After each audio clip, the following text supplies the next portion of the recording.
Point of order, Robert Alley, he, they.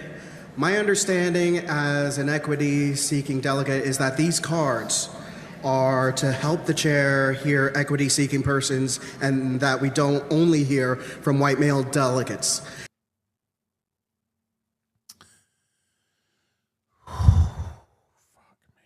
Now, this is my first convention, so I could be wrong, but the reason for my concern is that yesterday during the housing resolution, after a white man spoke, someone at this mic waved their equity card only to give their speaking spot to a white man. Now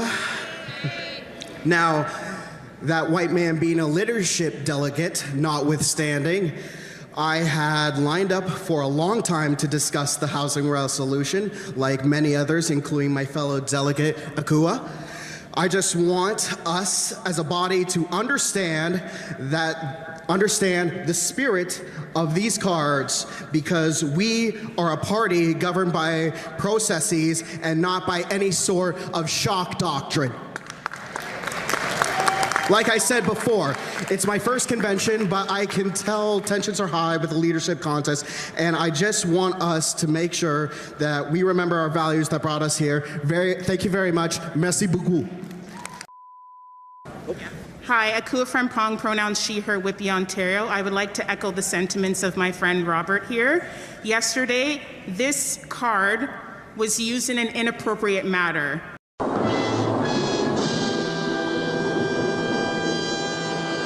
And while I understand in Ontario we note this as equity, even if this was also used inappropriately in terms of gender.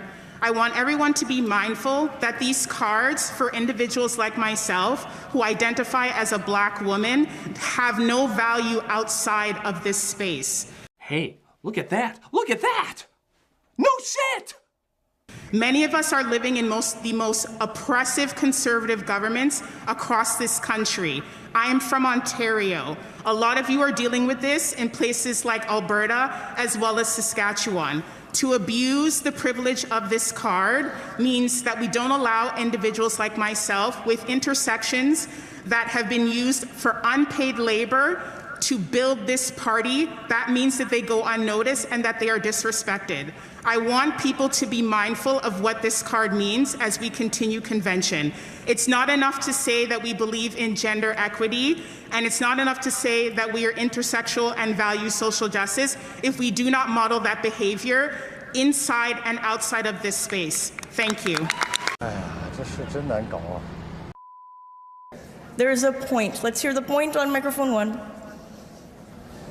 I'm sorry, just real quick, point of personal privilege. I understand there's very little time and for delegates to speak, but early on the mic, it's hard as a racialized and transgender delegate to sometimes use this card and speak up, speak to somebody in front of me in line and ask, hey, this pertains to multiple intersecting parts of my lived experience. I'd like to speak.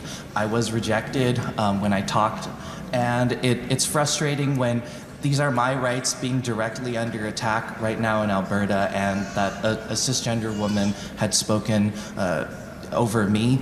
And I understand her rights are important too. This pertains to her too, but I don't know. I hope that in the future the federal NDP will also have a broader interpretation of the equity cards for speakers. That's all. Thank you. I will invite delegates to assist me in better using the card by forming a straight line behind the microphone with a prominently displayed equity card. If I see speakers ahead of you who are not holding a card prominently, it would be wrong of me to guess about their gender identity, and I will come to you. This applies so far, according to your rules, for gender identities other than a dude, but it is open to us to change our rules as we like as we move forward into the bright and golden future. I will invite delegates to assist me in better using the card by forming a straight line.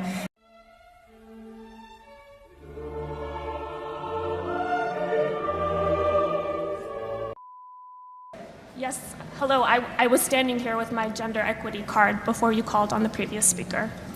That's my point of privilege that I would like to raise. I will explain the speaking order, which is fixed, that I cannot amend, which is the pro-con rotation. You can move yourself up a line that you're standing in. I am pro, and I was... We went... You went pro, con, we went pro-con, pro, and my plan was to go con. The speaker at con mic 3 also has a speaking card. The delegate at microphone 2 had been in line before you, which is why I went there first. We're going to hear from the speaker on microphone 3, and then it will be your turn. Thank you. It is not an ideal process, friends. I do not make these rules. I don't even love them. Microphone 3. I have seen everything that has ever happened, ever will happen, ever could happen, and yet, what the hell is this?